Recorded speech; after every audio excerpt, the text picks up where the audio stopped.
سواء رأيتم هذا الشكل من قبل ربما تكونون قد تعرفتم عليه.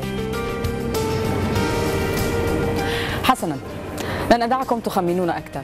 بعدما تعرفتم على أسرار مهنة الطيار وبرج المراقبة، أدعوكم في هذا العدد لاكتشاف مهنة تقني صيانة الطائرات. ابقوا معنا.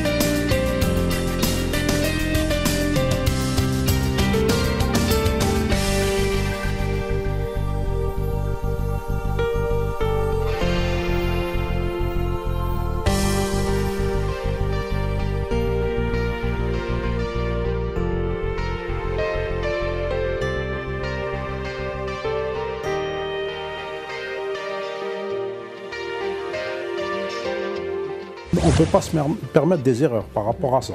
On ne va pas s'amuser à remettre une pièce qui peut tenir sur avion. On minimise au maximum les risques. Les mécaniciens ingénieurs aéronautiques, ce qu'on fait ici, c'est ce qui se fait au niveau européen. Et au niveau de l'Afrique, on est les seuls à avoir cette licence. Un pôle dans la maintenance aéronautique. C'est ce qui fait de l'avion le moyen de transport le plus.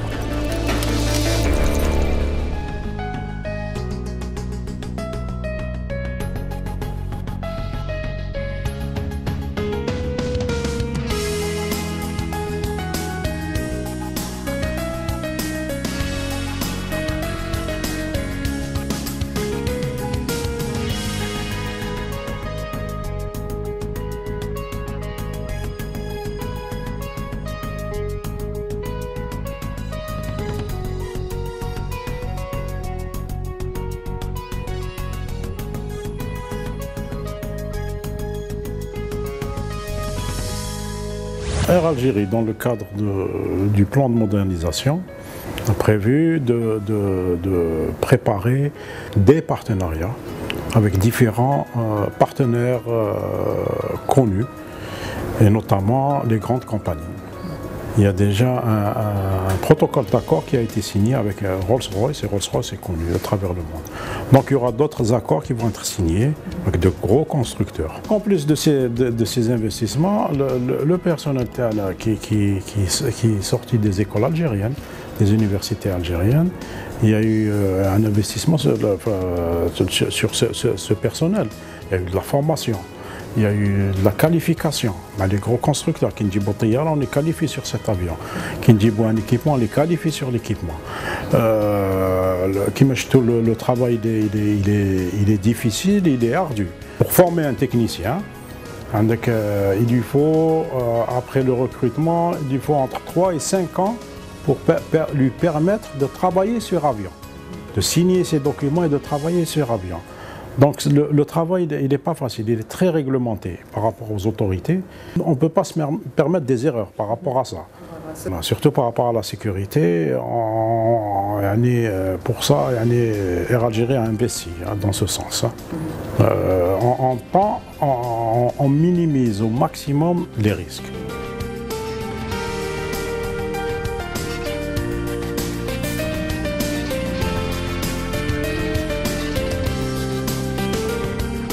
Mouzaoui Abdelhamid, directeur de la maintenance avion. Comme vous voyez ici, notre hangar de 2700 m² est aujourd'hui qui est notre fierté et celle de l'Algérie, je suppose, vu que c'est le plus grand hangar au Maghreb et celui de l'Afrique aussi. Donc on reçoit, notre quotidien est de recevoir des avions pour des visites périodiques qui peuvent aller, c'est des visites pour chaque avion qui peuvent aller de 90 jours pour des Hatchek par exemple. Comme on prévoit, comme on fait de la maintenance aussi pour des avions, pour de la heavy maintenance et qui est faite pour chaque type d'avion. chaque type d'avion, mais là les délais, enfin le programme d'immobilisation diffère, c'est-à-dire le temps est un peu plus large pour arrêter ces avions et les faire passer en visite. Par rapport au nombre de vols qu'a fait l'avion, par rapport à la maturité de l'avion et son ancienneté, par rapport à des ASB et des AD lancés par les constructeurs, c'est des vérifications, c'est des remplacements, c'est des inspections et en un seul mot, c'est l'entretien préventif. Préventif bien sûr et quelquefois curatif.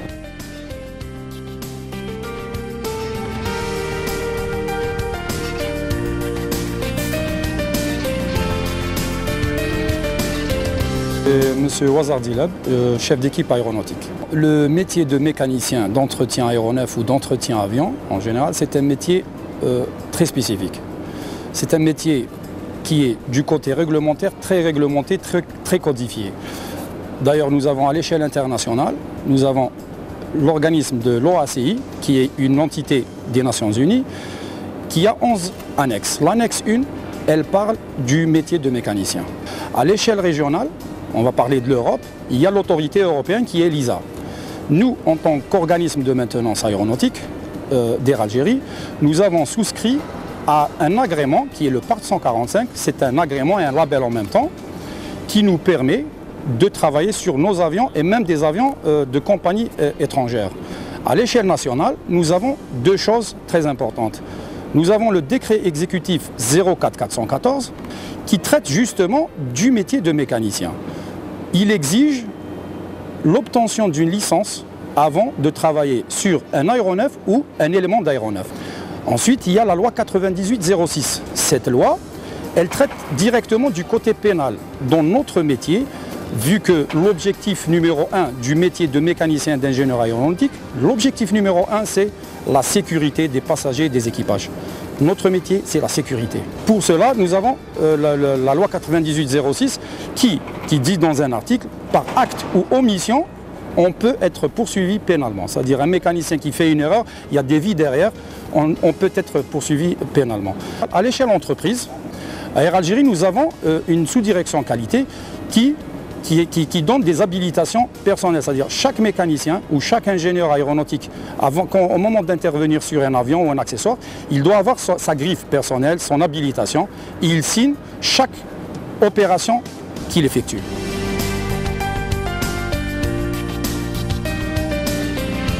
Déjà, on va alimenter l'avion, on va mettre la batterie et on alimente l'avion. Comme ça, tous les systèmes ils vont faire un Power Start Check, ils vont se tester avant de s'allumer. Et on va commencer notre recherche de panne. On va rentrer en communication avec un autre mécanicien qui sera au sol avec une communication interphone avec nous. Et nous avons, pour ce cas de figure, nous avons un problème avec la reverse. La reverse, c'est un inverseur de poussée. C'est au moment de l'atterrissage, on fait sortir les reverses.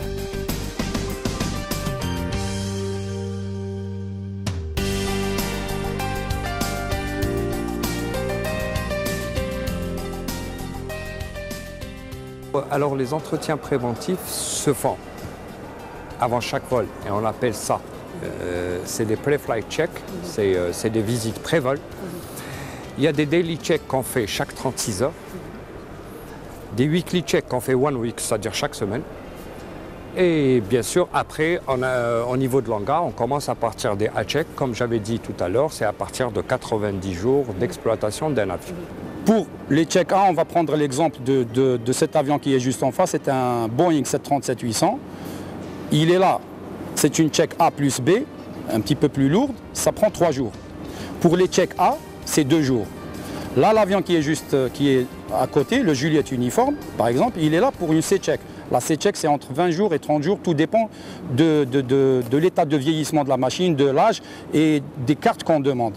Mais tout est fait selon des procédures et des processus arrêtés par le constructeur. C'est-à-dire on travaille selon les normes pour dire, avec l'agrément qu'on a, le Part 145, le métier qu'on fait ici, les choses qu'on fait, les mécaniciens ingénieurs aéronautiques, ce qu'on fait ici, c'est ce qui se fait au niveau européen.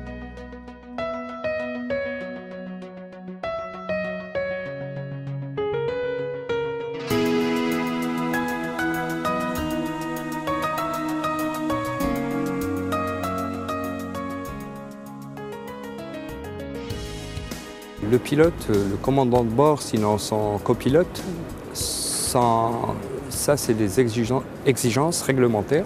Ils sont tenus eux-mêmes de vérifier autant que le mécanicien leur avion avant de partir.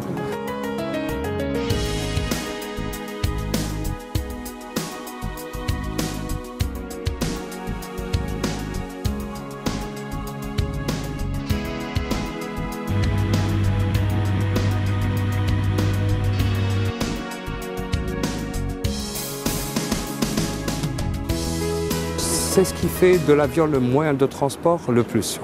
Voilà, parce qu'il y a plein d'intervenants et chacun s'assure que le travail a bien été fait dans un temps bien déterminé.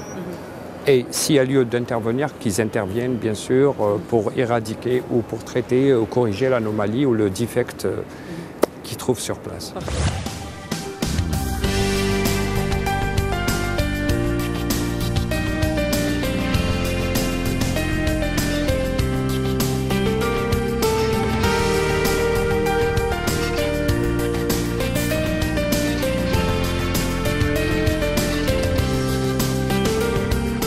Alors le moteur est équipé au niveau de cette salle de préparation, où on installe le support entrée d'air. Okay, le moteur est acheminé vers la salle de test en utilisant les panneaux. Okay. Donc maintenant, il bateau carrément entre Exactement. Exactement. شكرا عظيم.